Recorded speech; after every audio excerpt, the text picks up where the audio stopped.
Bueno, entonces empezamos la clase hoy de movimiento armónico simple, vamos a ver resorte y péndulo, no sé si todos, eh, por ahí varios de ustedes saben qué es esta foto, y otros no. Esta foto es una foto del pabellón 2, del patio del pabellón 2, del patio central. Es un péndulo de Foucault que hay ahí, ¿sí? Al final de la clase, si hoy me alcanza el tiempo, vamos a discutir un poquito qué es brevemente, como para una curiosidad. Vamos a empezar con péndulos más fáciles. Pero bueno, quería para los que no tuvieron todavía oportunidad de conocer la facultad, mostrárselos. Los que estén yendo por ahí a cursar alguna materia, bueno, estos 15 días no, pero los que hayan ido por ahí últimamente a cursar alguna materia experimental, pasen y véanlo. Si alguno tiene ganas de sacar una foto reciente con su celular, la podemos sumar la puedo sumar a la teórica. Si la semana que viene o la otra, si se puede ir al mundo exterior, logran ir. Bueno, entonces vamos a... Esta transparencia que hice acá es la transparencia machete de toda la guía de movimientos oscilatorios que van a hacer. Lo que vimos la vez pasada es que algunos movimientos que llamábamos armónicos simples podían describirse por una ecuación diferencial, ¿sí? Es decir, la posición del móvil en función del tiempo, en lugar de ser una ecuación sencilla, como una cuadrática o una lineal, como vieron en la parte de cinemática, es una ecuación más complicada. Y conocer cuánto vale x de t, es decir, dar la respuesta cinemática al problema, es más complicado. ¿Por qué? Porque la incógnita, que es x de t, o sea, la posición de la partícula de lo que estemos describiendo en función del tiempo, aparece no solo multiplicada por una constante, sino que aparece derivada 2 veces respecto del tiempo. Entonces, bueno, habíamos dicho que la llamábamos entonces ecuación diferencial porque había derivadas, y de segundo orden porque había una derivada segunda.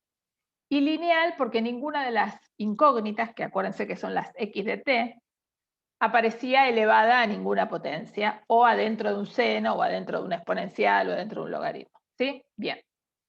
Y rápidamente, y esto de acá a acá, uno hace una especie de convencimiento. Yo les mostré, no demostré, mostré que si yo reemplazo por una función de este estilo o una de este estilo, la ecuación se verifica, la igualdad se verifica, ¿sí?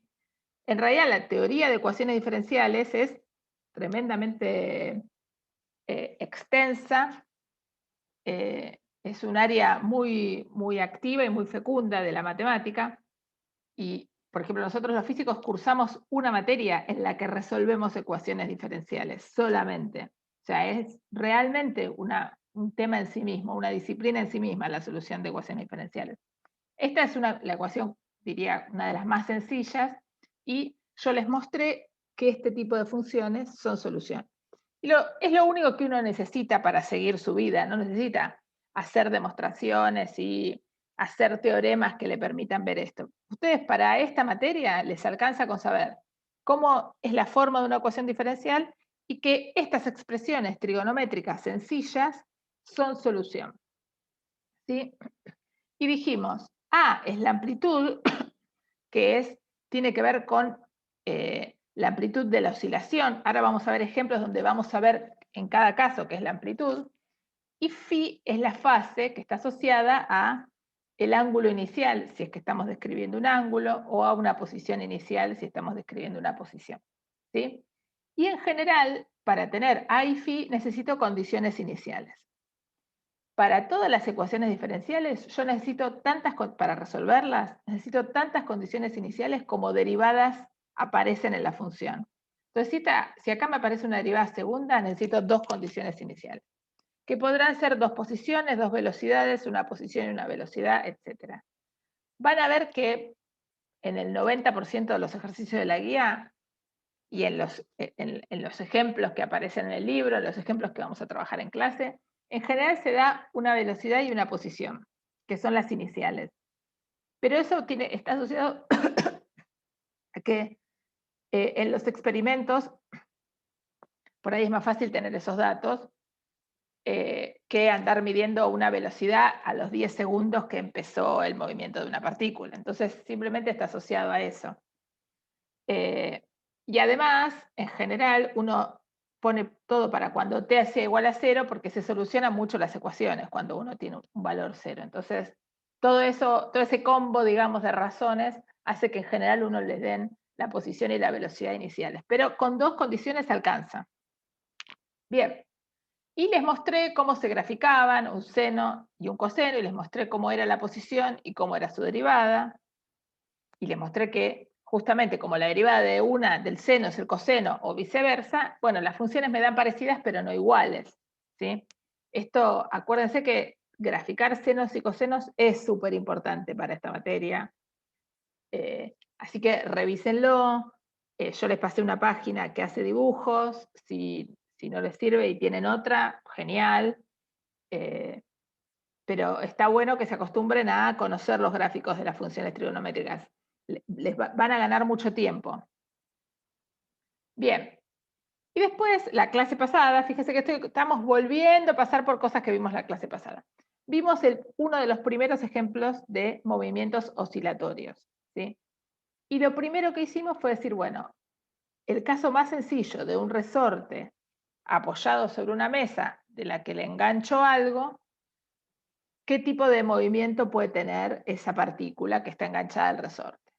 Y bueno, vimos que había dos situaciones posibles. Si la partícula estaba desplazada respecto de la posición de equilibrio del resorte, iba a tender a volver el resorte a achicarse, y si el resorte estaba contraído, iba a tender a estirar. Y entonces vimos que una forma de modelar ese movimiento,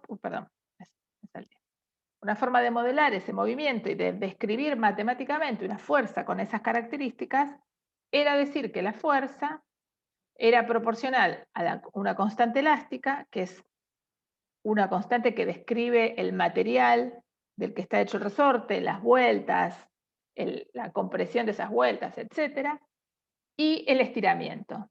Y que necesitábamos el signo menos para dar cuenta de que esta fuerza es restitutiva. Es decir, que si está estirado, si la longitud es más grande de lo que sería naturalmente, entonces la fuerza tiene que ser hacia el lado negativo, y si el resorte está comprimido, la fuerza tiene que ser para el lado positivo, ¿sí?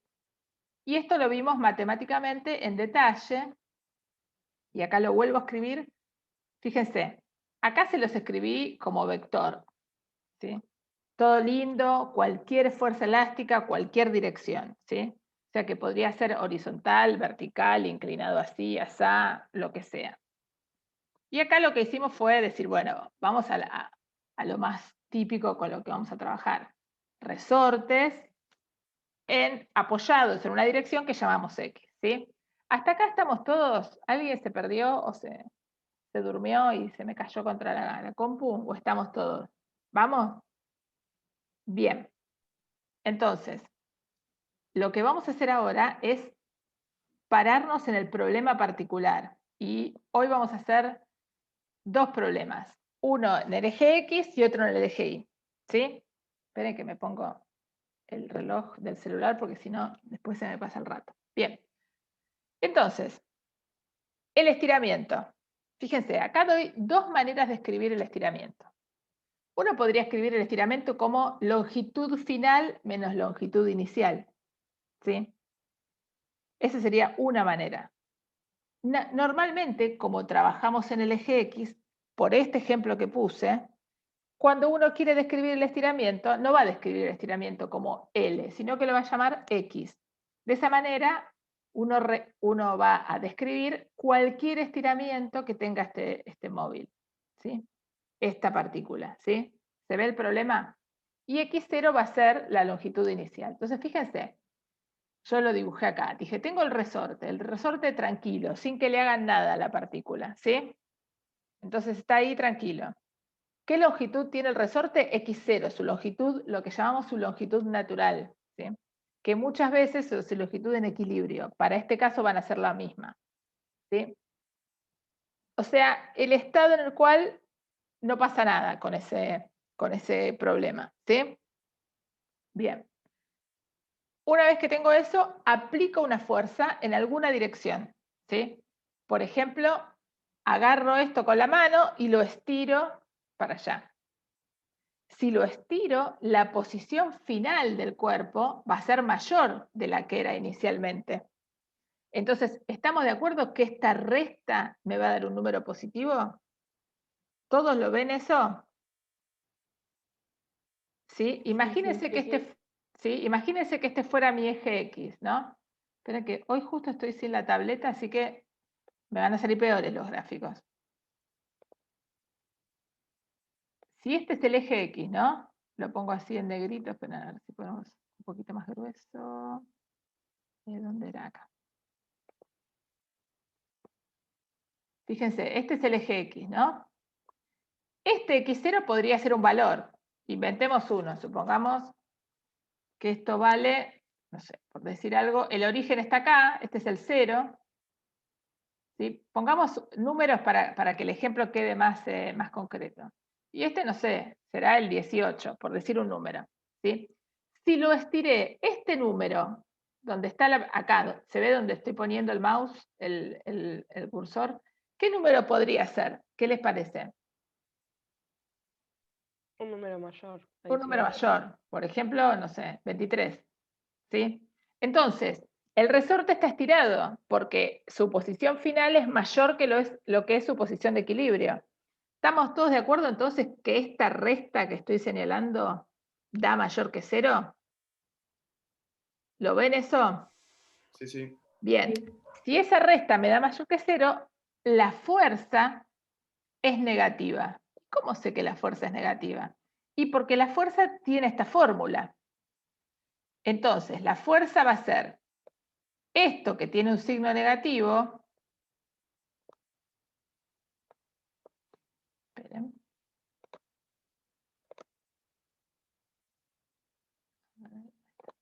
Esto que tiene un signo negativo por toda esta parte que tiene un signo positivo, todo el paréntesis. Se ve menos por más, me da menos. O sea que la fuerza es negativa. ¿Se ve eso? ¿Se convencieron todos? ¿Y la fuerza qué hace? Va para el lado de los negativos. ¿Cómo sé que es negativa? Porque yo puse positivo para este lado cuando hice el esquema de esta manera. Porque si no, acá no podría haber tenido el 0 y acá el 18. ¿Se ve eso? Bien. Ahora, esperen que voy para atrás y borro esto. En el caso siguiente, en el caso que está abajo, esta posición X es más chica que este 18. ¿Todos lo ven? ¿Que es más chica que ese 18? Entonces, la cuenta que voy a tener que hacer va a ser, si este es el 18, este número va a ser un número más chico, digamos, no sé, un 13, por tirar un número, ¿eh? Entonces, todo esto va a tener signo negativo, ¿se ve? Entonces, la fuerza va a ser algo menos por otra cosa que tiene signo menos. ¿Cuánto va a dar menos por menos? ¿Cuánto da menos por menos? Más. Más. Entonces, la fuerza va para el lado de los positivos. ¿Está bien? Esto es la demostración, digamos, de que la fuerza elástica es siempre restitutiva, ¿sí? Y uno tiene que verificar que eso le queda así en los problemas, ¿sí? Bien. Entonces, vamos a empezar con el ejemplo y vamos a hacer el ejemplo, ¿sí? Entonces, una vez que discutimos eso en forma teórica, que acabo de mostrarles, vamos a pensar cómo, fíjense, yo puse, vamos a resolver la dinámica del resorte. ¿Qué quiero decir yo cuando digo vamos a resolver la dinámica del resorte? ¿Qué estoy diciendo en palabras más coloquiales? Si ustedes le tuvieran que decir a un compañero, ¿qué significa vamos a resolver la dinámica del resorte? Ver qué fuerzas se le aplican.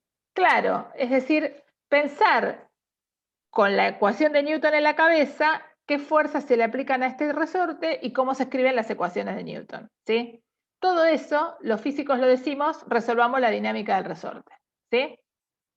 O sea que cada vez que uno habla de la dinámica, en la cabeza de ustedes, ¿qué palabras se tienen que activar?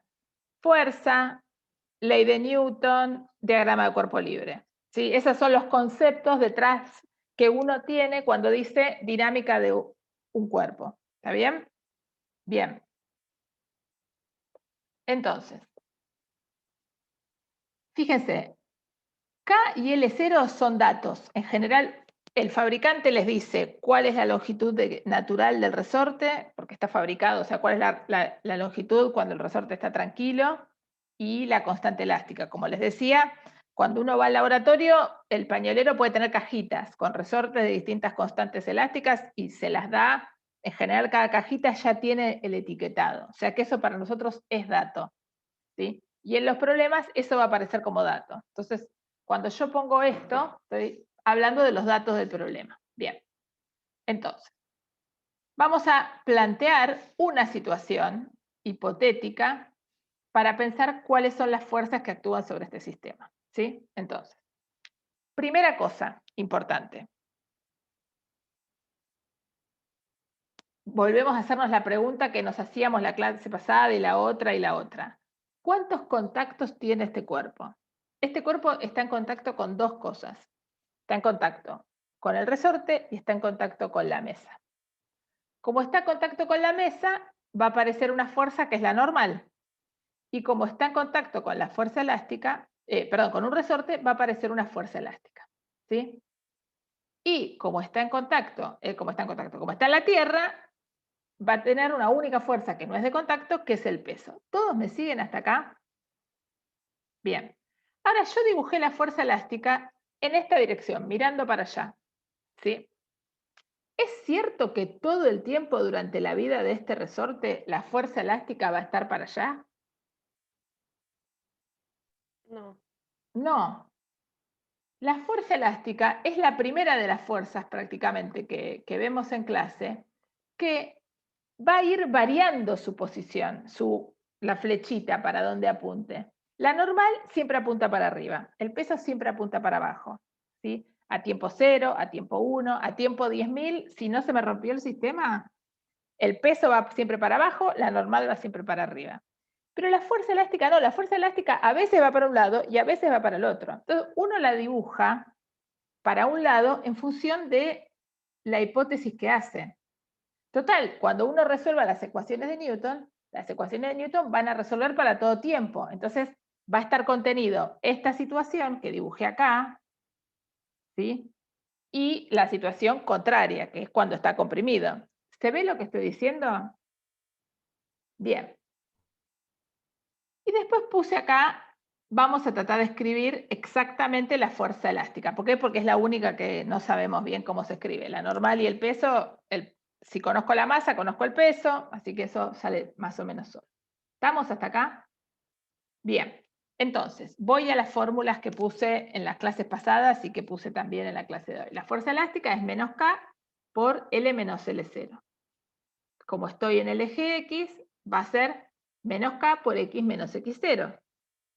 ¿Sí? Fíjense que estoy poniendo acá como un vector y acá les pongo el versor, porque es la fuerza elástica solo apunta en la dirección X, no hay fuerza elástica en otra dirección. Bien. Y acá elijo un sistema de referencia que me convenga. Yo podría haber elegido el origen acá. ¿Sí? Nadie me prohíbe elegir el origen acá. Pero cuando elijo el origen acá, entonces voy a tener que poner K menos L0, que era el número que tenía antes, por ejemplo, el 18 que puse inventado, ¿sí? Y entonces tendría que andar arrastrando un 18 acá. Para evitármelo, uno muchas veces pone el sistema de referencia, el origen del sistema de referencia, donde el móvil está en equilibrio. Total, ¿qué le va a pasar a esta partícula? Esta partícula va a salir desde una posición inicial, digamos que es esta, lo estiro, va a volver para este lado, va a volver para este lado, ¿sí? ¿Se dan cuenta que se va a mover alrededor de esta posición? ¿Sí? ¿Estamos todos? Bien. Sí, sí, perfecto. Entonces, si elijo el sistema de referencia de esta manera, la fuerza me queda menos K por X. Y fíjense que acá ya está contenida esta información que les decía antes, de que a veces la fuerza va para un lado y a veces va para el otro. Porque si el X es positivo, la fuerza va para allá. Y si el X es negativo, la fuerza va para allá. ¿Está bien? ¿Se ve? Bien. Esta transparencia, así pava, porque tiene 2 dibujos, tiene mucha información que van a seguir usando, que van a volver a usar cuando hagan los ejercicios en la práctica. Bien. Entonces, ahora, una vez que nos convencimos que la fuerza elástica se escribe así, vamos a escribir las ecuaciones de Newton. Y, perdón que vuelvo para atrás. Por las características de este diagrama de cuerpo libre, en el eje Y tengo 2 fuerzas y en el eje X tengo una sola. ¿Se ve? En el eje X tengo solo la fuerza elástica, no hay nada más. No hay rozamiento, no hay nadie con la manito, no hay nada. Solo una fuerza. Bien. Entonces, en el eje X voy a tener la fuerza elástica, que es igual a la masa por la aceleración, y en el eje Y voy a tener la normal, que es para arriba, menos el peso igual a 0. Entonces me queda que la normal es igual al peso y de acá no sale nada. O sea, si me dijeron cuánto vale la masa, te calculo cuánto vale la normal, listo, esa parte no me trae más problemas. Total, el cuerpo igual no se está moviendo en el eje Y. ¿Sí? Si yo quiero la ecuación de movimiento de este cuerpo, lo que tengo que saber es qué pasa con la posición X del cuerpo en función del tiempo. ¿Estamos de acuerdo? Bien. Y ahora vamos a la ecuación en X. ¿Sí? ¿Estamos todos hasta acá? Entonces, nos agarramos el cuerpo que teníamos, le dibujamos, hicimos el diagrama del cuerpo libre, escribimos tantas ecuaciones de Newton como dimensiones tenga el problema. Por suerte es un problema de 2 dimensiones, como casi siempre, así que escribimos la ecuación de Newton en X y la ecuación de Newton en Y. ¿Sí? Bien. Entonces, la ecuación de Newton en X, fíjense que yo puse es menos K por X, es igual a mx 2 puntos, o sea, la masa por la aceleración. Y acá les puse una frase, dice, ojo, no pongo el signo de la fuerza elástica 2 veces. ¿Por qué? Y esto, préstenme atención un momento. Cuando uno hace este ejercicio, esta parte de Y, todos están mirando acá, uno le pone el signo a la normal y le pone el signo al peso. Porque son fuerzas cuyo signo no cambia en el tiempo. La expresión de la fuerza elástica contiene adentro de sí misma esta idea de que de a ratos y en función del valor de X, para la dirección en la que apunta la flechita, o sea, el vector, varía con el tiempo. Entonces no hay que ponerle el menos porque yo la puse mirando para allá o el más porque yo la puse para allá. Hay que poner la fuerza tal cual es, y es menos K por X para este sistema de referencia que yo elegí. Después el signo es un signo que no es permanente, no es que permanentemente es para un lado o permanentemente es para el otro, ¿sí? Esta es la primera fuerza que ustedes ven, y la única que van a ver, que varía hacia dónde apunta con el tiempo. Entonces uno la pone tal cual la fórmula me lo dice, ¿sí? Lo mismo les pasaba, si quieren, con la fuerza de rozamiento estática, ¿sí? Uno la pone sin saber para dónde es y después le sale el valor, ¿sí? Si es positiva o para un lado o para el otro. Hay un ejercicio que alguien preguntó, por ejemplo, que tenía eso, ¿sí? Bien, entonces, escribo la ecuación. Menos K por X es igual a la masa por la aceleración. Esta es la ecuación de Newton, donde reemplacé A de X por X 2 puntos. ¿Por qué? Porque trabajamos así en física y nos acostumbramos a escribir las derivadas segundas como, las derivadas en el tiempo como puntitos. Bien. Y ahora lo que hice fue pasar esto que estaba restando para este lado. Entonces me quedó una ecuación escrita así. ¿Sí? M por X 2 puntos más K por X es igual a 0. ¿Sí? Divido ambos miembros por M y llego a esto. ¿Sí? ¿Se ve? ¿Todos estamos hasta acá? Bien. Y cuando llego acá, a este punto, recuerdo esto que vimos al principio. Esta forma funcional y esta que escribí recién son bastante parecidas. De hecho, lo puse acá para recordar. A ver si me sale a hacer.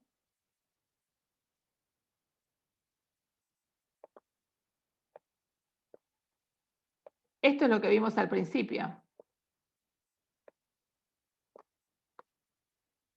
¿sí? ¿Son iguales estas cosas? Esto que está acá en el cuadrado rojo de abajo, ¿es igual a lo del cuadrado violeta? Casi. O sea, acá hay una constante multiplicativa que se llama omega cuadrado. Nada me impide a todo esto llamarlo omega cuadrado, porque es un nombre. Esperen que tengo una preguntita en el chat. ¿Por qué decidí dividir por m? Me pregunta Ángeles. Bueno, en realidad uno dice, ¿por qué? No tengo un motivo particular. En general, o sea, no tengo un motivo que ahora voy a explicar. Digo, es raro que a uno se le ocurra intuitivamente que hay que hacer eso. En general, las ecuaciones diferenciales, uno trata de que la función que está derivada en su máxima expresión, digamos que tiene la derivada máxima, esté multiplicada por 1. O sea, le saca todas las constantes multiplicativas y las pasa dividiendo. ¿Sí? ¿Por qué? Porque acumula, digamos, todo eso en algún lugar que no sea la derivada máxima. ¿Sí? Es una forma de trabajo. ¿Por qué? Porque eso soluciona después, hace que uno ande arrastrando menos constantes por ahí. Es algo bastante común de la física teórica o de la matemática. ¿Sí? Pero que intuitivamente a alguien se le ocurra, no. De hecho, después les voy a poner en la página web, les voy a poner, hay un, ¿cómo se llama? Está el libro original de Newton, donde Newton hizo un montón de cuentas, y van a ver cómo él trabajaba y él no hacía todas estas cosas andaba arrastrando números de acá para allá. O sea, cada uno, estas son formas de trabajo que se han perfeccionado y que terminan siendo más cómodas. Y sobre todo, este tipo de estrategias de que me quede la derivada más grande multiplicada por 1 y que todas las constantes aparezcan en otro lado, es muy cómodo cuando uno trabaja haciendo simulaciones numéricas, cuando uno hace programación. Porque entonces, nada, le da ciertos datos al problema y el problema hace menos cuentas. ¿Sí? Piensen ustedes que hacer operaciones en una computadora lleva bastante tiempo. Entonces, si yo tengo que hacer m por k, perdón, m por x 2 puntos, esos son una multiplicación. En cambio, si yo hago k sobre m y ya tengo ese número y le doy ese número, o sea, si hago este problema con la compu voy a hacer 2 multiplicaciones. Una para acá y otra para acá. Si hago este problema voy a hacer una, porque este número va a ser un dato para mí y lo voy a multiplicar por x. ¿Sí? Entonces, temporalmente, si yo hago esta simulación 18 veces o 200.000 veces, voy a hacer 200.000 multiplicaciones acá, por ejemplo. 200.000 para esto y 200.000 para esto. En cambio, si lo hago acá, voy a hacer 200.000, la mitad. Con lo cual se reduce mucho el tiempo de trabajo. Entonces, este tipo de operaciones tienen esa intuición. O eso de fondo. Bueno, y además, ¿qué vemos? Como les decía, tengo la derivada segunda de algo, uy, acá me quedó un cuadrado de más. La derivada segunda de algo más un número por x. Y esto es bastante parecido a la ecuación de movimiento armónico simple. O sea, algo que nosotros, la clase pasada, derivamos o obtuvimos a partir de pensar en si se acuerdan el dibujo, era una pelotita que daba vueltas alrededor de una circunferencia enhebrada, por ejemplo. Aparece la misma ecuación cuando estamos hablando de un problema que tiene otra naturaleza, donde hay una partícula enganchada a un resorte, ¿sí? Pero aparece la misma ecuación. ¿Sí? Eso es lo genial de este tema, de que nosotros volvemos a encontrar una ecuación parecida para describir un problema que a priori uno lo ve diferente. Y entonces, cuando uno ve eso, dice, entonces estos problemas no son tan diferentes. Y después uno, si empieza a meterse un poco, se convence de qué es lo que está pasando. Esta partícula hace un problema, hace un movimiento oscilatorio, ¿sí? Repite su pasar por distintos lugares. Y es lo mismo que le pasa a la pelotita, repite su pasar por distintos lugares. Salvo que la pelotita lo hace en posiciones angulares y esta partícula lo va a hacer en el eje X, por ejemplo. ¿Está bien? Bien. Entonces, Felipe me hace una pregunta. Ay, Felipe, ¿me volvés a repetir a qué te referís con, en este caso tenemos una solución sola? Una función, decís, o seno o coseno. Esperen que estoy esperando que Felipe escribe. Ah, bien. Él dice, en más eran 2 soluciones, si mal no recuerdo. Ustedes lo están leyendo, pero yo lo leo en voz alta para el que ve la clase grabada, porque si no, no aparece el chat. En este caso es una sola. Yo lo que dije en el más es que la solución puede ser o escribirse como seno o escribirse como coseno. Cualquiera de las dos es la solución, ¿sí? ¿Pero por qué? Porque son expresiones matemáticas análogas, ¿sí? O decanto por el seno o decanto por el coseno y después la escribo y ya está, ¿sí? Pero las dos son soluciones. Y en este caso lo mismo. Uno en general, nosotros no les vamos a pedir que escriban las dos soluciones, les vamos a pedir que escriban una. Elegí el seno o elegí el coseno, ¿sí? Y quédate con esa y esa la arrastrás hasta el final. ¿Está bien? Y de hecho, ustedes pueden probar, algunos pueden hacer la solución con el seno, otras con el coseno, pero si uno mide en función del tiempo, va a encontrar lo mismo, porque van a ser funciones que se van a superponer, sus gráficos van a ser el mismo. La expresión matemática va a ser distinta, pero cuando uno haga los gráficos van a dar la misma cosa. ¿Está bien? Bien.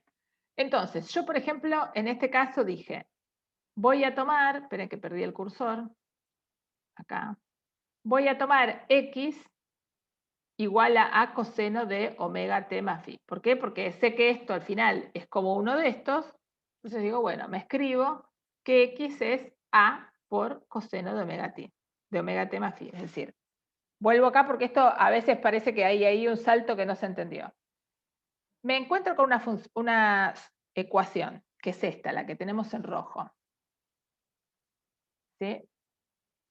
A ver si esto... Encuentro esta ecuación. Encuentro esta analogía. Entonces digo, este ahora es omega.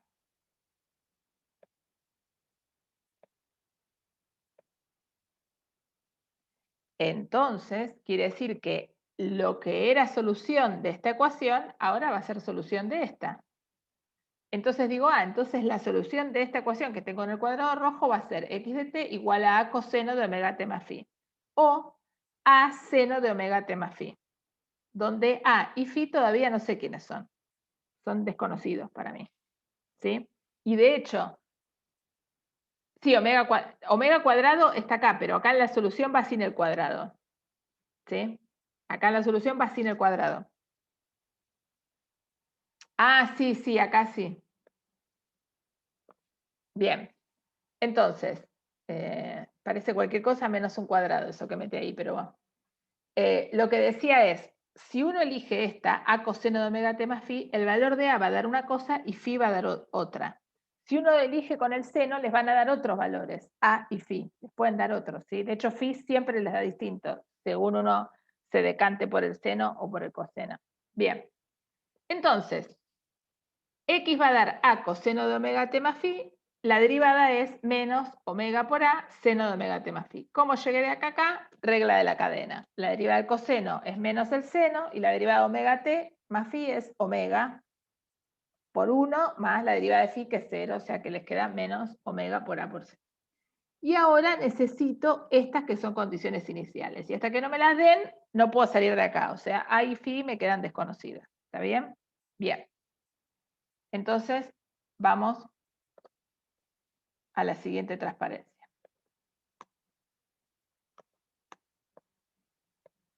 Entonces, tenemos las expresiones para la velocidad y la posición y necesitamos las condiciones iniciales. Y acá uno elige algo, o sea, el problema que tengan en particular les va a dar algo. Yo por eso puse explícitamente acá, supongamos que x0 es igual a L0, B0 igual a 0. ¿Sí? No necesariamente siempre va a ser así, lo suponemos, ¿sí? Pero eso siempre tengan en cuenta que son datos que nosotros les vamos a dar. En los problemas van a aparecer. No es que ustedes van a tener que inventarse cuánto son las condiciones iniciales. Siempre van a estar dadas. O van a estar dadas explícitamente escritas, o muchas veces aparecen en forma de el relato del problema. Y ahí uno rescata esa información. ¿Está bien? Bien. Entonces yo puse, supongamos que x0 vale L0 y B0 vale 0. Entonces reemplazo, donde dice t, fíjense acá, esperen que tengo esto que me molesta, donde dice t, mando un 0, entonces me queda x de 0 es a por coseno de omega 0 más phi, y esto es L0. ¿Sí? Y donde dice b de t, que es x punto, reemplazo por el 0. Entonces me queda menos omega por a por seno de 0 más phi, porque sería omega por 0 más phi. Y esto tiene que ser 0. ¿Está bien? Entonces ahora acompáñenme a mirar esta parte. No se distraigan con lo de arriba. Miremos esta parte ahora. Nada más. Después seguimos con lo otro. ¿Estamos? Entonces fíjense, yo sé que la función, la derivada, o sea, la velocidad evaluada en 0 vale 0. Entonces reemplacé acá donde decía t por el 0. Entonces me quedó menos omega por a por seno de 0 más phi, y esto tiene que ser 0. ¿Todos estamos de acuerdo que esto es el producto de 3 factores? ¿Sí? Es un producto que sería, el primer factor es omega, el segundo es a, y el tercero será el seno de phi. ¿Sí? Para que el producto de 2 o más cosas sea 0, alguno de los elementos esos tiene que ser 0. Bien. Omega no puede ser 0. ¿Por qué omega no puede ser 0? ¿Qué les parece? Porque si no, no se mueve. ¿Quién es omega? Lo escribo por acá. La constante elástica. Claro, es la de constante masa. elástica. Sí, exactamente. Omega, vamos a ver si me sale ahora. Omega cuadrado, como me corrigieron antes que me había olvidado, es K sobre M.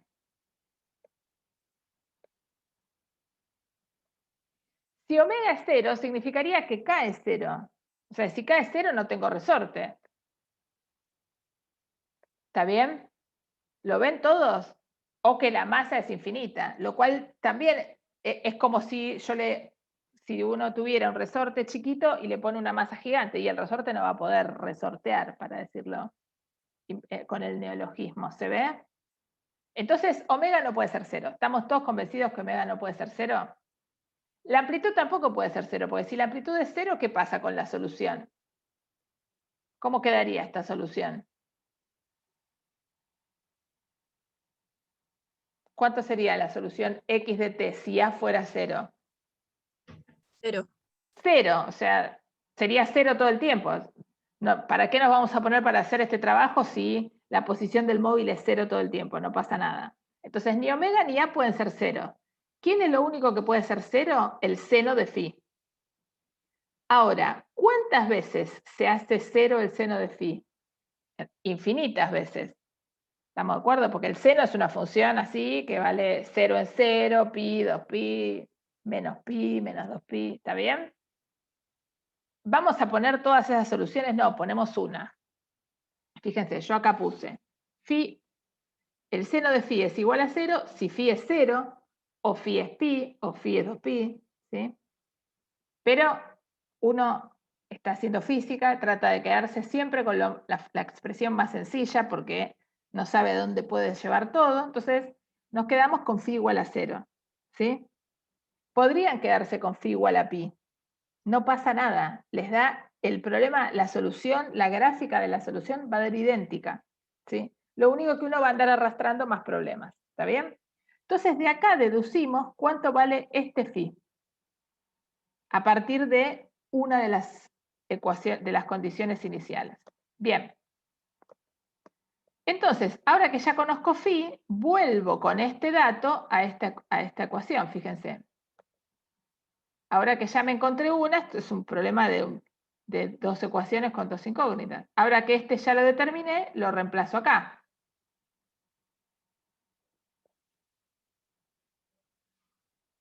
Cuando hago con la tan finito se nota peor mi torpeza. Profe, Ahí está. una consulta.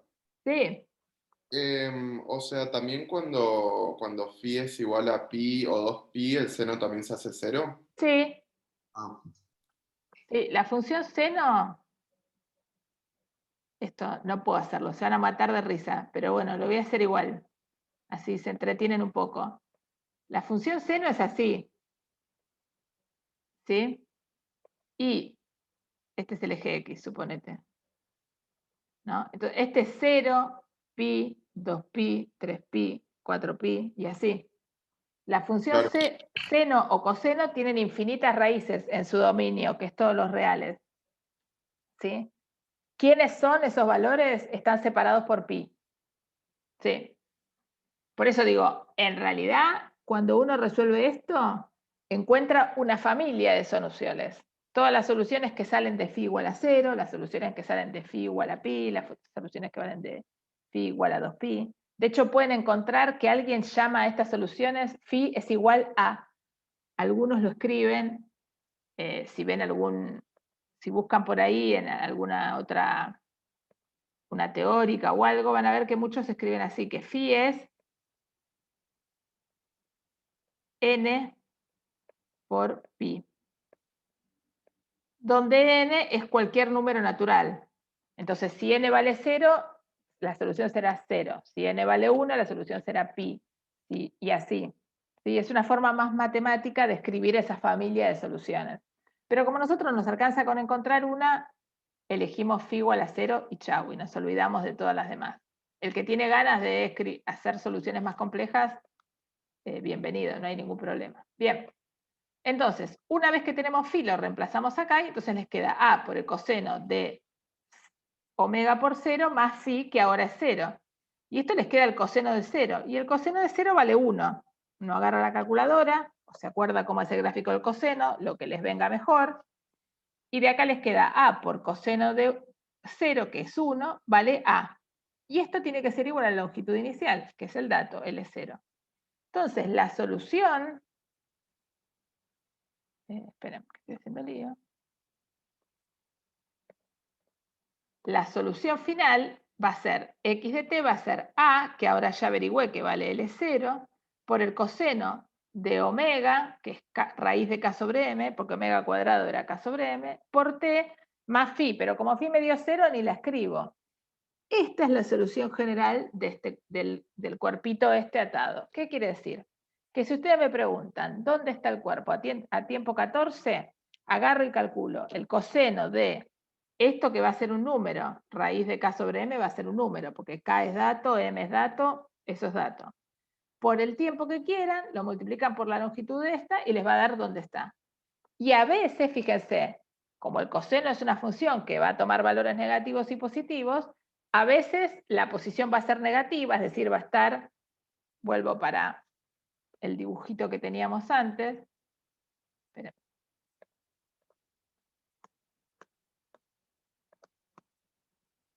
Acá.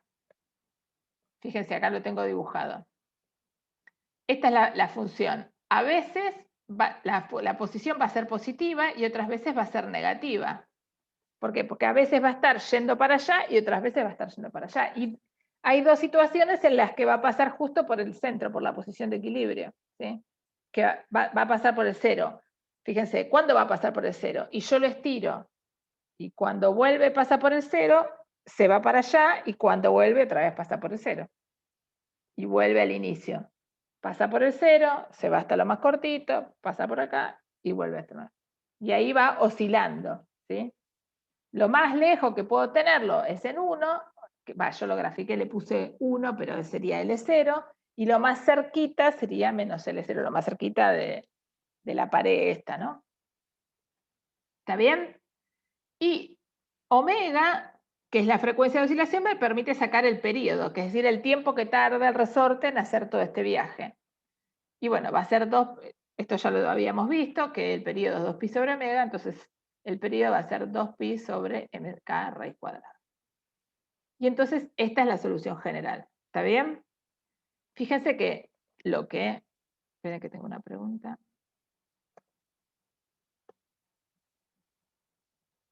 Me pregunta alguien, ¿qué pasaría si hubiéramos elegido seno? Bueno, si hubiéramos elegido seno en lugar del coseno, phi no nos hubiera dado 0. Les hubiera dado pi sobre 2. Y entonces la expresión hubiera sido lo mismo con un pi sobre 2. Esa es la diferencia. Pruébenlo de hacerlo si tienen ganas. Les propongo esto. Háganlo, pruébenlo. Y yo después les pongo la solución hecha a mano. Con phi hecha igual a pi sobre 2. Entonces, cuando van a la teórica en el campus, yo voy a dejar separadito una fotito que sea con pi sobre 2, para que vean si les da, y de paso uno va como ablandando la mano para hacer cuentas, que eso es muy importante para el parcial, estar como más cancheros en hacer cuentas, aunque sean pavas, el seno de pi sobre 2 y esas cosas que por ahí cuesta. ¿Está bien? Bien. ¿Estamos bien Profe. hasta acá? Sí. Sí, yo tenía una duda Dale. no me termina de quedar claro por qué la amplitud no puede ser 0. O sea, porque no se movería directamente el Fíjate, resorte. si A es 0, 0 por esto me daría 0. Con Sí. lo cual, la solución de la ecuación para todo tiempo sería 0. Entonces, no habría, la posición del móvil a todo tiempo sería 0, es decir, no habría problema cinemático para resolver. ¿Entendés? Sería el caso trivial, que me dieron si la amplitud es 0, quiere decir que no hace nada la masita. Queda ahí, a tiempo 0 está en 0, a tiempo 2 está en 0, a tiempo 30 millones de años está en 0. No le pasó nada. Es una solución posible, pero es la solución más aburrida posible. ¿Sí? Ok, genial, gracias. ¿Está? Bien. Bueno, les voy a dejar que descansen. Son y 53. Vamos a retomar a las 10. ¿Les parece? Bueno, ¿Podrías volver un segundo la diapositiva siguiente? ¿está? Ahí va. Sí. Sí. Listo. Dejo acá, porque total ahora igual nos vamos al break. Y bueno, en 5 o 10 minutitos, máximo 10 y 5 empiezo, ¿está bien? Muy bien. Entonces, tenemos el mismo problema que antes, ¿sí? Nada más que ahora tenemos un problema que el resorte está vertical, ¿sí? Voy a compartirles ahora algo que ya vimos la semana pasada. Acá está. El problema del resorte, ¿sí? El resorte vertical, fíjense, así está, sin nada, sin ninguna masa que yo le cuelgue, ¿sí? Yo le cuelgo la masa, ¿sí? Y hay una posición, que es esta, que es su posición de equilibrio. Es una posición en la que esto no se mueve. ¿Y por qué no se mueve? Fíjense, si yo lo saco de esta posición de equilibrio y lo pongo a andar, esto oscila, ¿sí? Yo lo pongo acá. Bueno, acá ya le di mucho. Sí, pero fíjense que siempre oscila alrededor de esa posición que está marcada en verde, ¿sí? ¿Qué pasa en esa posición de equilibrio? ¿Quién será esa posición de equilibrio? ¿De dónde saldrá? ¿De dónde saldrá este valor? ¿Sí? Fíjense, si Sería yo, X0 esa, o sea, I0. claro, fíjense que acá tenemos una distinción, una primera distinción. Una cosa es el resorte tranquilo, sin que nadie lo moleste, y otra cosa es cuando yo le meto esta masa. Cuando yo le meto esta masa, hay una posición, ¿sí? Que es lo que se llama la posición de equilibrio. ¿Sí? ¿Qué es fíjense, yo le meto ahí la posición de equilibrio justo, es difícil con esto calzarlo ahí justo, que casi no se mueve si lo pongo justo en la posición de equilibrio. Es la posición en la que la fuerza elástica, ¿y quién es la otra fuerza que actúa sobre esta masa? ¿Quién es la otra fuerza que actúa? ¿El peso? Eso. El peso. Entonces la fuerza elástica y el peso se compensan casi. Si yo lo estiro mucho, ahora la fuerza elástica le gana al peso. Entonces cuando lo suelto, empieza a moverse. Pero se mueve alrededor de ¿quién? Alrededor de esta, que es la posición de equilibrio, que no es la posición de la longitud natural. Es una nueva longitud que está dada por esa competencia, digamos, entre la fuerza elástica y la fuerza peso. ¿Por qué? Porque la fuerza elástica ahora tiene a alguien en contra. No es como en el ejemplo anterior, que era la única que actuaba en la dirección del movimiento, ¿sí? Entonces esto es un poquito más complicado de lo que vimos hace un rato. Porque si bien hay menos fuerzas, en la dirección del movimiento hay dos fuerzas, no una como antes. ¿Está bien? Entonces vamos ahora a hacer la parte más cuentosa de eso. Díganme si se ve bien donde dice caso 2. Porque siempre que hago esta ida y vuelta a veces meto la pata. ¿Está bien? Sí, se ve perfecto. Bien.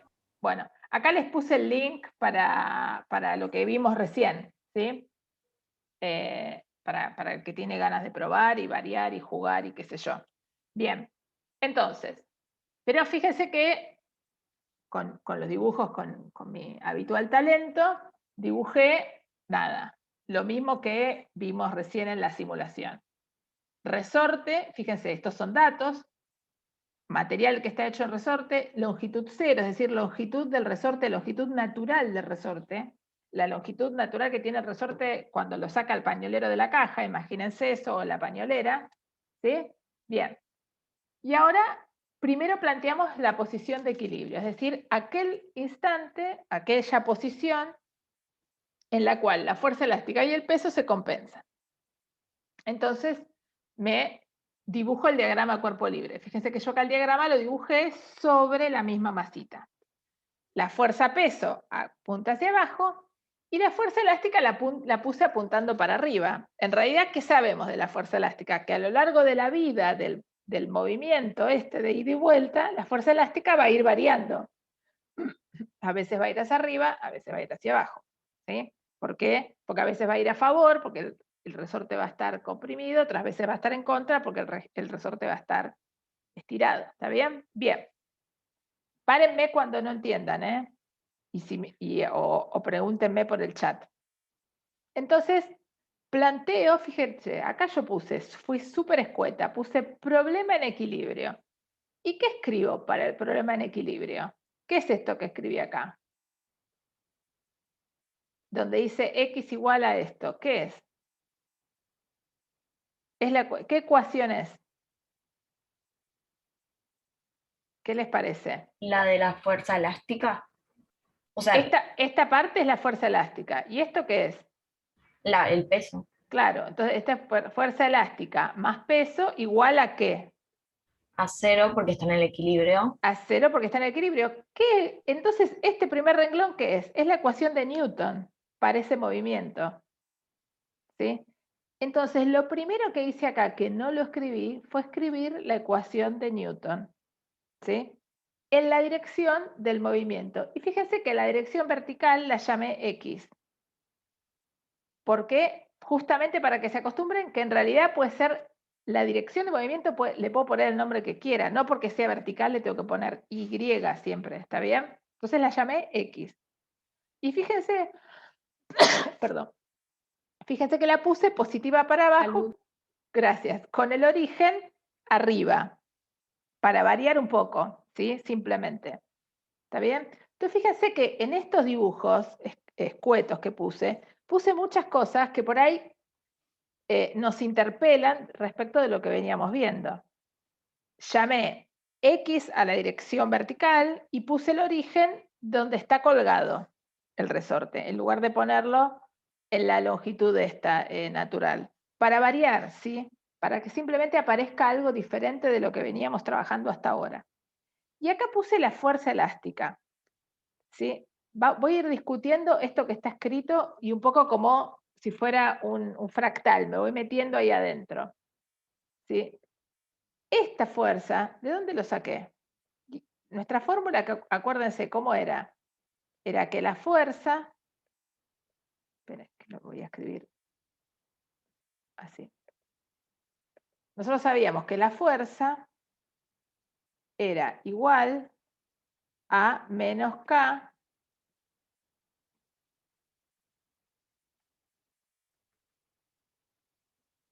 por X menos X0. Esta era la fórmula que teníamos, ¿sí? Entonces lo que yo dije fue, ok, escribo la fuerza elástica, pero en la situación de equilibrio. La fuerza elástica en equilibrio, o sea, ¿qué significa en equilibrio? En el X correspondiente a la situación de equilibrio,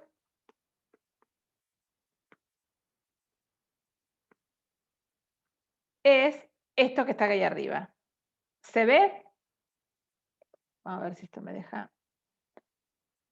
Es esto que está acá arriba. Yo después lo voy a agregar más prolijito, porque si no. Entonces, F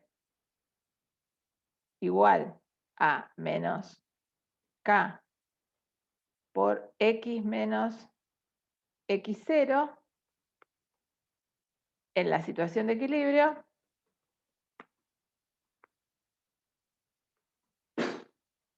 es lo que está ahí arriba. ¿Está bien? Bien.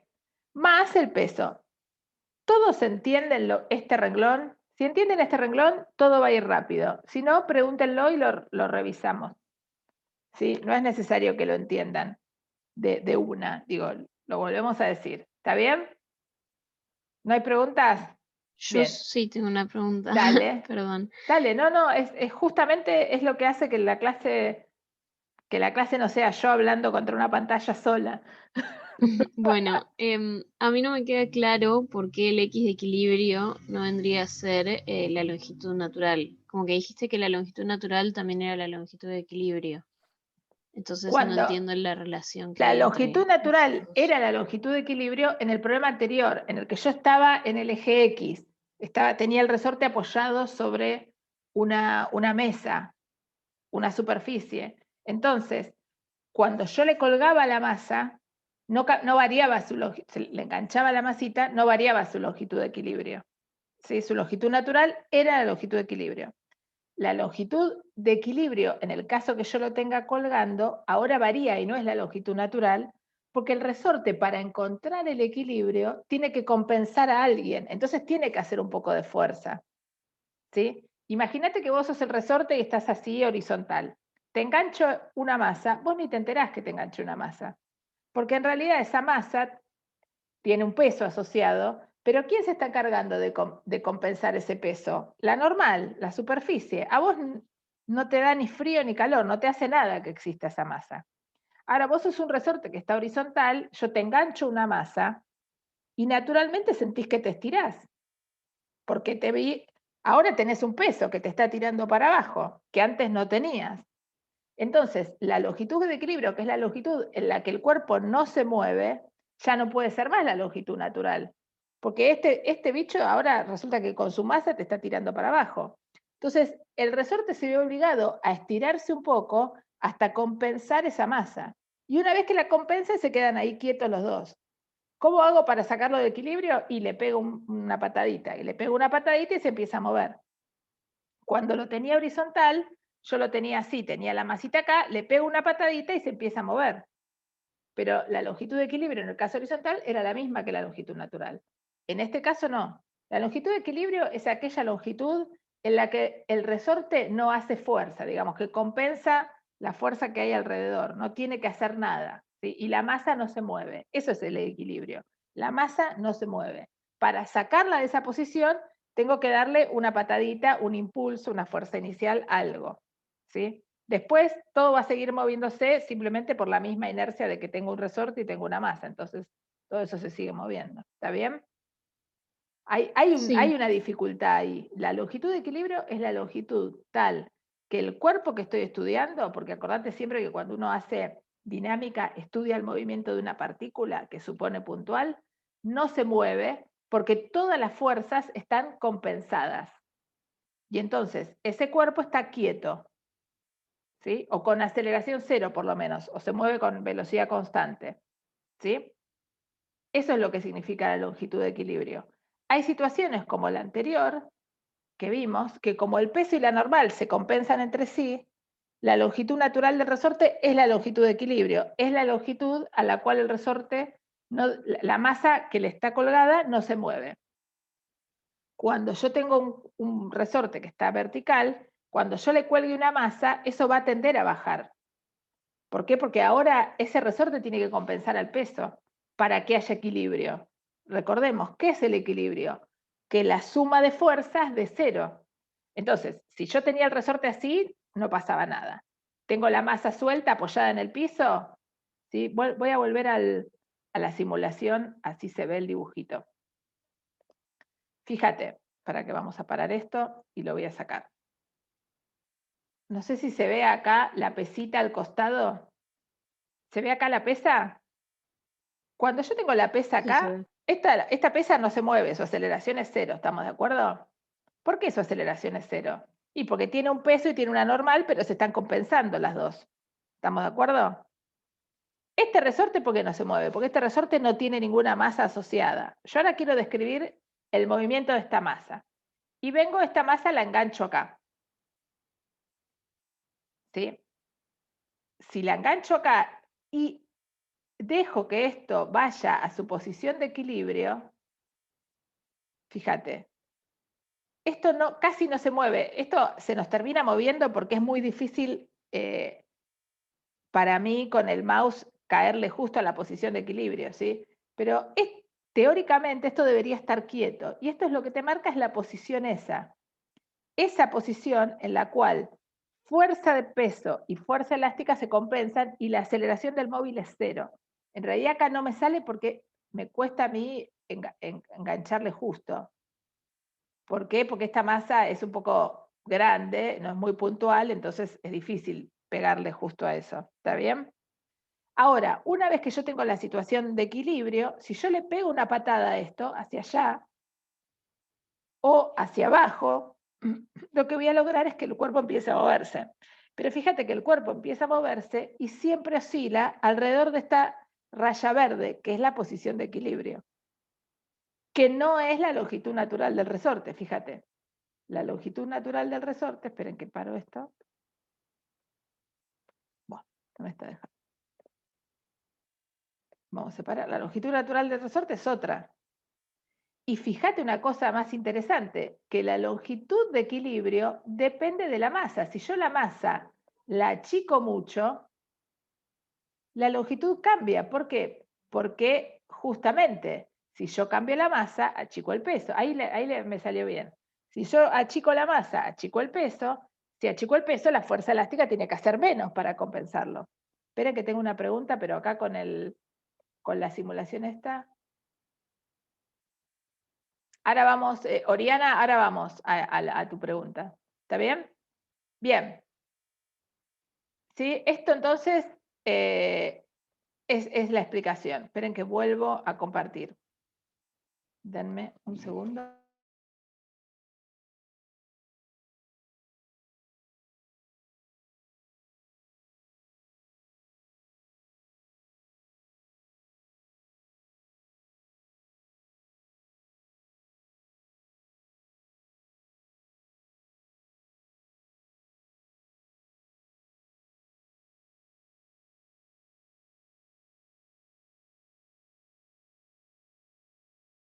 Perdón, profe, estás muteada.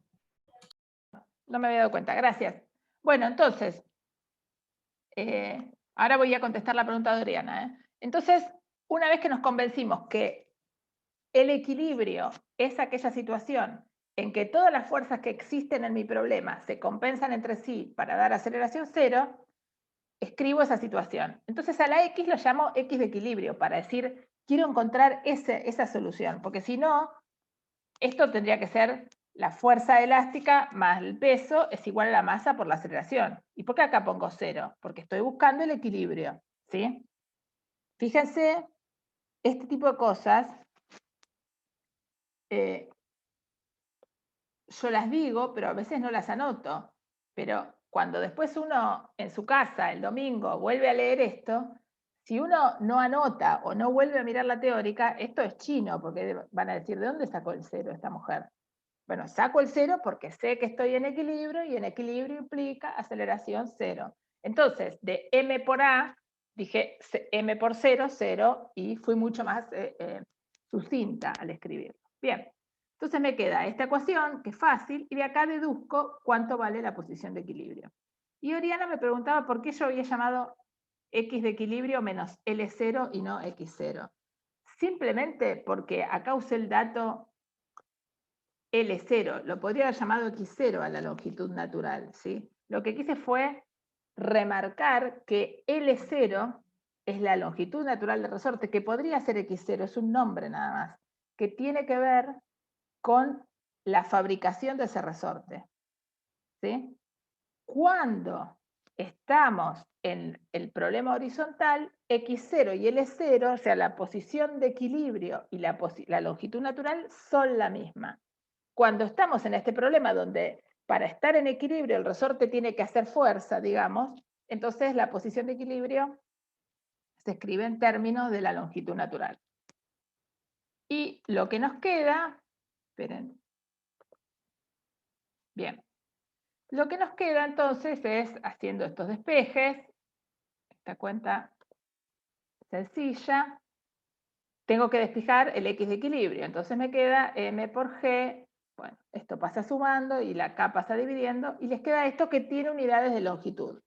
Una cosa que uno siempre tiene que hacer es tomarse el trabajo de verificar que los resultados les den con las unidades correctas, ¿sí? De hecho, yo lo tomo en el final. O sea, yo muchas veces les voy a preguntar qué unidades tiene tal cosa. O si escriben algo mal, les voy a dar una pista avivándolos que está mal, preguntándoles sobre las unidades. O sea que verificar unidades es algo a lo que tienen que tender a hacer normalmente. Bueno, si uno hace esta cuenta, esto tiene unidades de kilogramos. Esta fórmula para el caso de equilibrio vertical va a ser general, sí, como me pregunta Felipe. Siempre que tengamos un equilibrio entre solamente, lo que pasa que, fíjate, Felipe, esto solo es cierto si yo tengo peso y fuerza elástica. Para poner un ejemplo que no vamos a trabajar, pero suponete que vos tenés lo mismo, exactamente lo mismo, pero, no sé, además la masa está colgando de un hilo. Entonces tenés una tensión, y bueno, ahí la tensión te modificaría la longitud de equilibrio, ¿sí? O sea, depende, o sea, esto solo es cierto cuando vos tenés peso y fuerza elástica.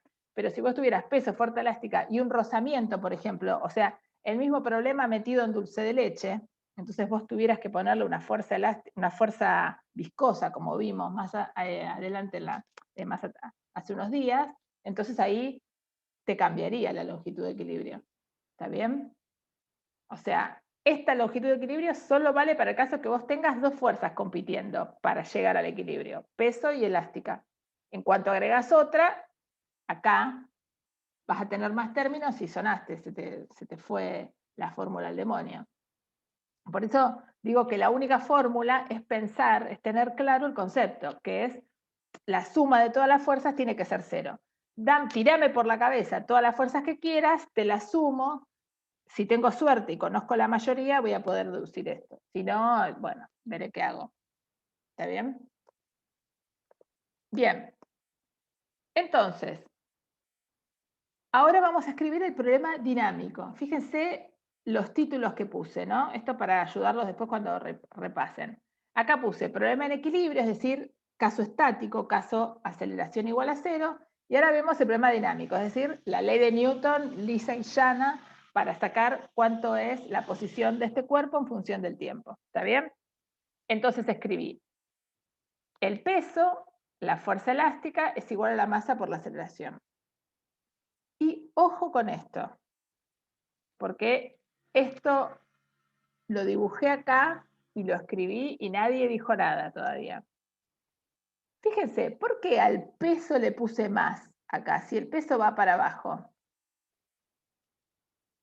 Porque según tu sistema de referencia, que tomaste el eje de las X para abajo, que crece para abajo. Bien. Ángeles me pregunta qué significa este rulito que le puse. Lo llamé para no andar arrastrando X de equilibrio, le puse un nombre nuevo, L0 rulito. Pero era en realidad para llamarle un nombre nuevo, para decir, esto es la nueva longitud de equilibrio. Nada, eso. Bien, no sé quién me contestó, pero está perfecto. El peso tiene signo positivo porque yo elegí este sistema de coordenadas. Otra vez, con el ánimo de generarles disonancias en lo que están acostumbrados a hacer, ¿sí? Entonces, el peso tiene un signo más acá porque apunta para abajo y apunta para abajo, pero para abajo, en el sistema de referencia que se me ocurrió elegir para este ejercicio, es positivo. ¿Estamos todos de acuerdo? Fíjense que este ejercicio, esta página está llena de, si quieren, highlights de cosas que no venimos haciendo como hacíamos habitualmente, ¿sí? ¿Para qué? Para que además de incorporar el concepto, incorporen otras herramientas que los ayuden a hacer otros ejercicios durante la guía, en la práctica. Bien, entonces por eso es que yo puse acá peso menos fuerza elástica, ¿sí? Y la fuerza elástica, ¿quién es? Es menos K por X menos la nueva longitud natural, que es este valor, ¿sí? Y esto es igual a la masa por la aceleración. Y ahora, bueno, aplico la propiedad distributiva, entonces, y paso todo lo que es números, digamos, lo dejo de un lado, y todo lo que son variables lo dejo del otro. Pero esperen que acá tengo algo que me está molestando y que no debería estar. Acá está. Entonces, fíjense, aplico la distributiva, me queda menos por X, más, qué sé yo. Esto es un número, ¿sí?, que dividí todo por M, y de este lado me quedan todas variables, ¿sí? ¿Está bien? Entonces, dejo todos los números de este lado y me queda esto. Bien. Y fíjense qué es lo que pasa acá. Me queda K por L0 sobre M, ¿sí?, es igual a esto. Esto que quedó acá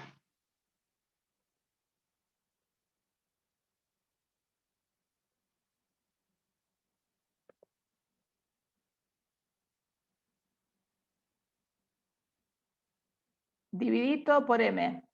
Sí, para.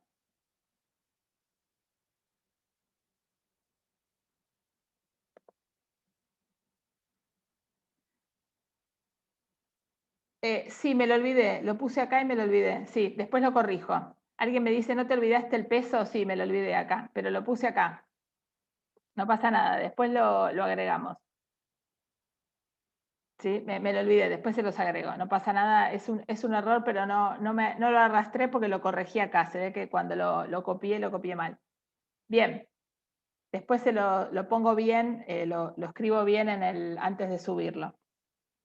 Bien, entonces el punto que quiero hacer, olvidándonos de este detallecito porque total no es grave, es que les queda esto, que fíjense que es lo mismo que teníamos en la ecuación anterior, pero en lugar de quedar igualado a 0, queda igualado a una cosa que no es 0, ¿sí?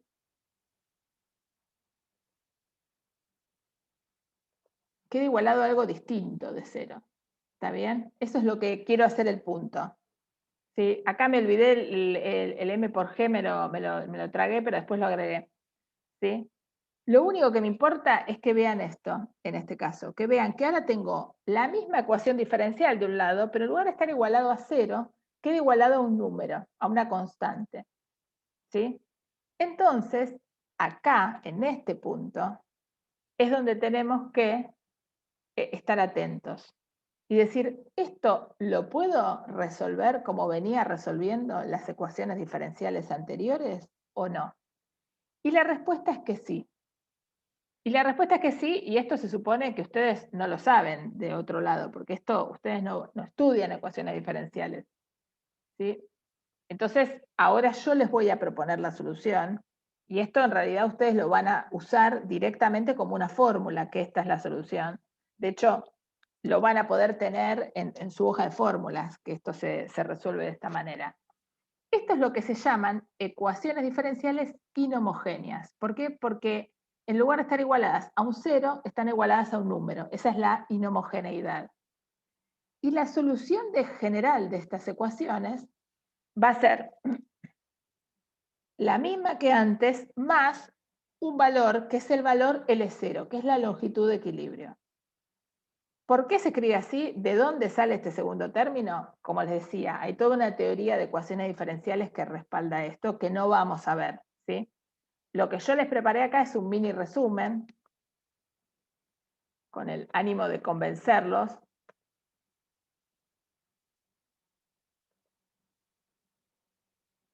Espera que, déjenme terminar esto y después vamos a esa pregunta que me hicieron. Espera que... Entonces, si no, no voy a llegar.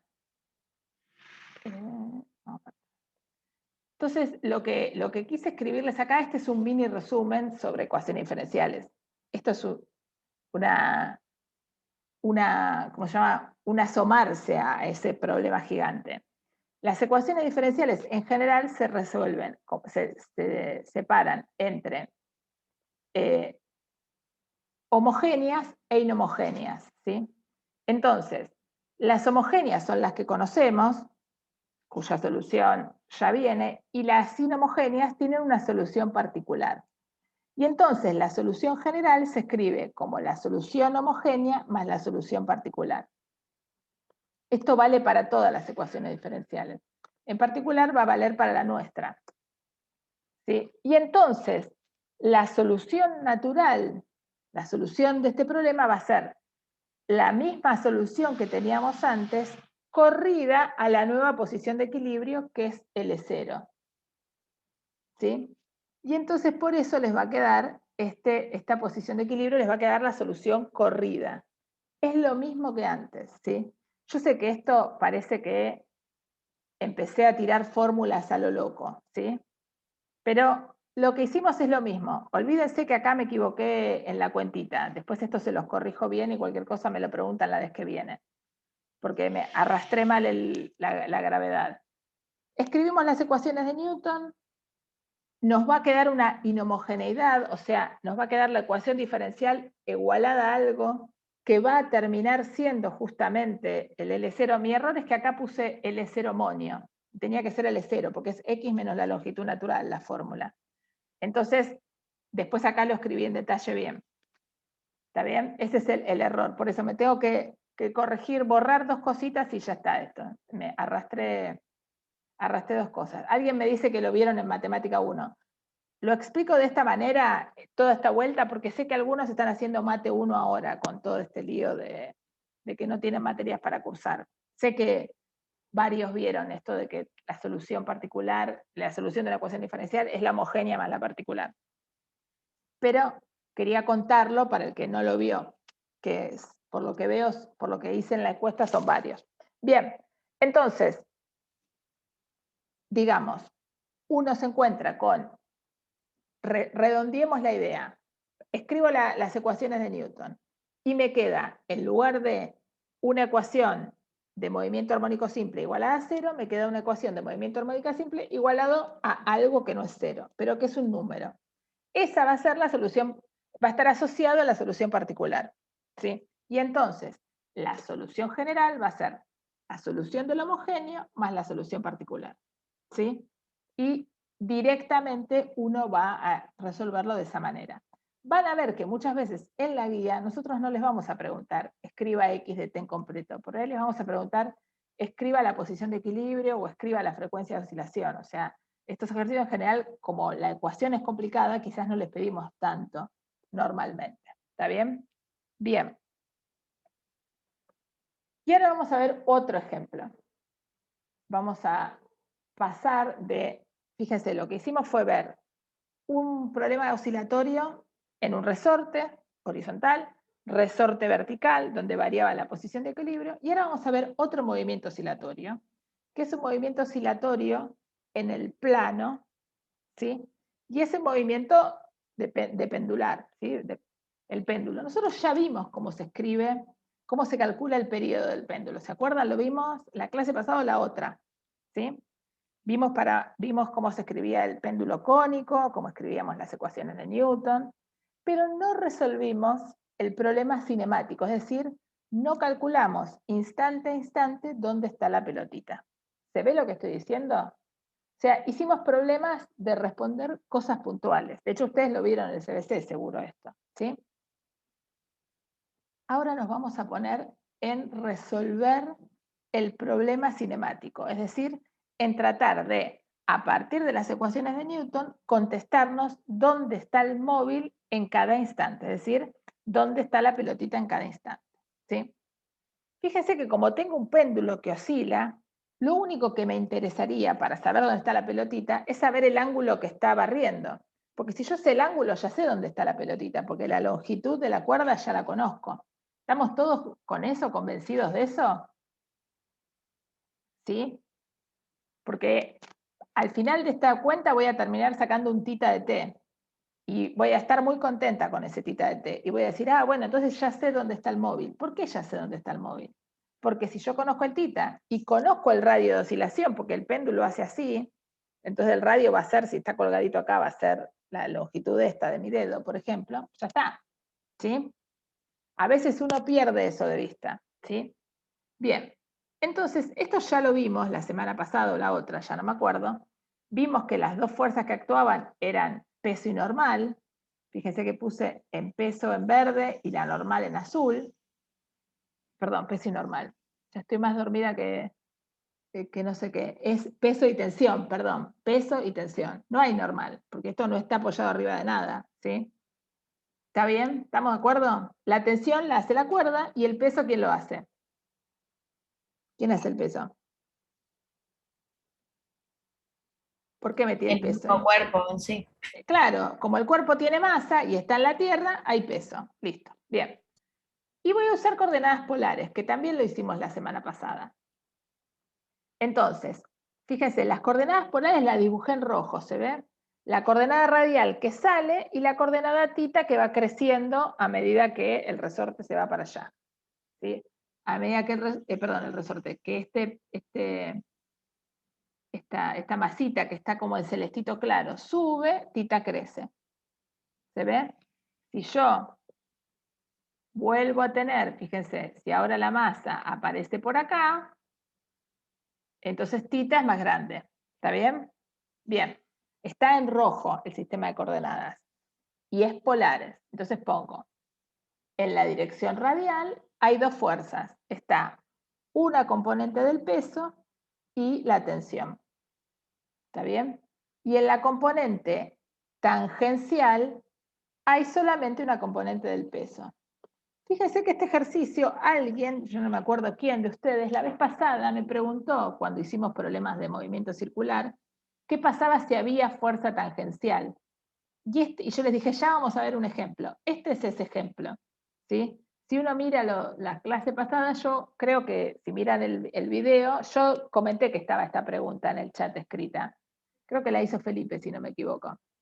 Y ¿qué pasaba? Porque hasta ahora habíamos hecho, la vez pasada hicimos todos casos donde esto era cero. Y ahora esto no es cero. Y esto justamente nos complica la vida. Entonces, en la dirección radial, peso en la dirección radial menos tensión. Fíjense, al peso le pongo positivo porque apunta en la dirección de R positivo. Y a la tensión le pongo negativo porque va para el otro lado. Y acá le pongo el peso, ¿por qué le pongo signo menos? Porque va para allá, para abajo, y es la dirección contraria al tita positivo. Y Paula me pregunta si otra vez es un problema plano. Sí, es un problema plano. Supongo que el péndulo, no tengo ningún hilito, el péndulo oscila en un plano, no sé si se ve la escuadra, oscila en el plano de la escuadra, no hace así ni hace así. ¿Sí? Es un péndulo clásico, digamos, es un péndulo plano. ¿Está bien? Perfecto. Entonces no hay dirección Z. Es otra vez modelo 2D. Bien. Hasta acá estamos todos. Y ahora Luciano hace la pregunta, gracias Luciano, es la pregunta que necesitaba para avanzar. Luciano me dice, ¿qué pasaba si el ángulo era muy grande? Porque yo lo llamé el título, yo ya abrí tantas cosas que no veo mi título misma, pero ustedes sí lo ven. Dice, péndulo ideal, pequeñas oscilaciones. Y ahí vamos. Y ahí vamos a responder la pregunta de Luciano.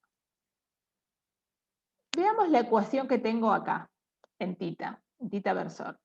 Me queda, dividí todo por m sobre L. ¿Sí? Entonces dividí todo por m sobre L y pasé todo de un lado. Fíjense, esto que estaba restando lo pasé sumando y dejé un 0 acá. Entonces me queda ml dividido ml tita 2 puntos más mg dividido ml seno de tita igual a 0. O sea, en la ecuación, en la dirección tita, me queda esta ecuación. Me queda tita 2 puntos más g sobre L por seno de tita. Y Acá en grisecito puse lo único que sabemos hasta ahora, ecuaciones diferenciales lineales de segundo orden. Esta ecuación que nos queda acá es una ecuación diferencial, porque aparecen derivadas. Es de segundo orden, porque aparece la derivada segunda, pero no es lineal, porque la incógnita, que es tita, aparece adentro de un seno. Y esa ecuación es complicada de definir, de solucionar, de encontrarle cuál es el valor de tita que resuelve la ecuación, o sea, que resuelve la igualdad.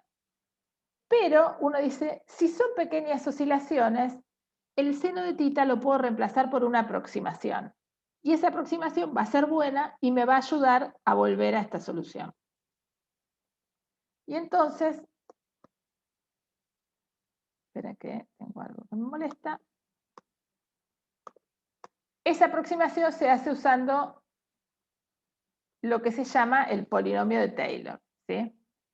Entonces, la ecuación diferencial es esta, la que veníamos teniendo. Si yo llamo omega cuadrado a g sobre L, esto es muy parecido a lo que teníamos en gris, salvo que acá tengo el seno de tita, ¿sí?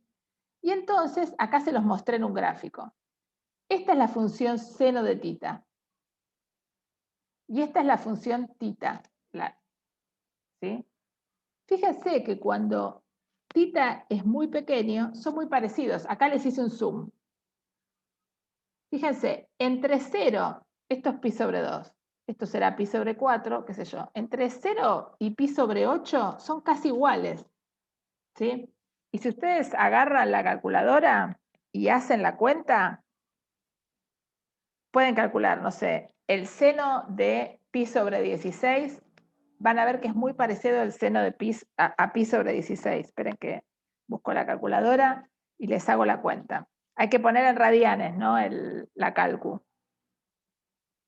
Pero si yo hago el seno de pi dividido 16, eso da 0,195. Y pi dividido 16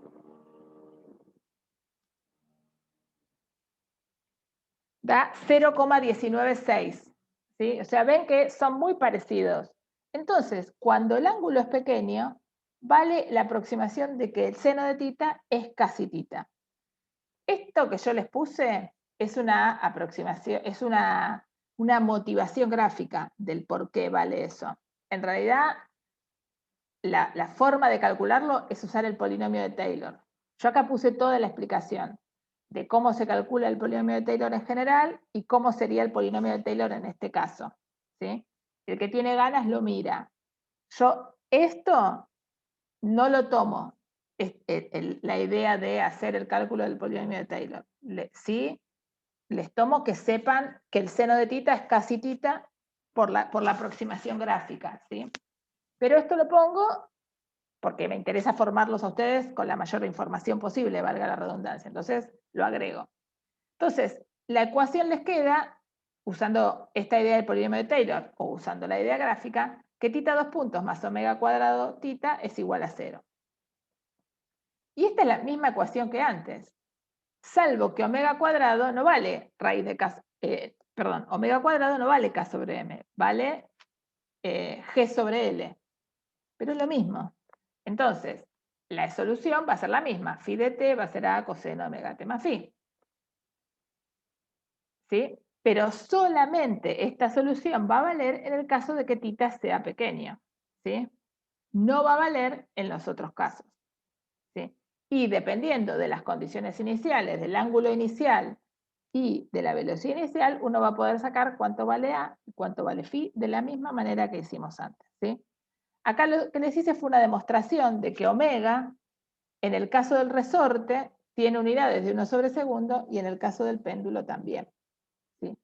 Esto muchas veces, cuando se podía ir presencialmente, ustedes en el laboratorio podían medir la frecuencia de oscilación del péndulo y podían ver que cuando uno hace el experimento y pone que el ángulo sea muy grande, todo esto se va a los caños, digamos, uno pierde esa posibilidad. Por eso, los péndulos verdaderos, cuando uno quiere hacer las cuentas con los péndulos verdaderos, o cuando uno quiere hacer, cuando uno quiere hacer el experimento, tiene que poner cuerdas muy largas para que el ángulo sea chiquito, ¿sí? Porque fíjense que pi sobre 16, como les decía antes, es 180 dividido 16, son 12 grados. Y si me paso de 12, 13 grados, ya la aproximación empieza a no ser tan buena y experimentalmente los experimentos no dan tan bien, ¿sí? Bien. Acá les dejo ya la solución escrita con estas soluciones iniciales. Fíjense, si phi de t0 es igual a pi sobre 4, un ejemplo, y su posición y su velocidad inicial es 0, hice las cuentas, igual que las hicimos antes, ¿sí?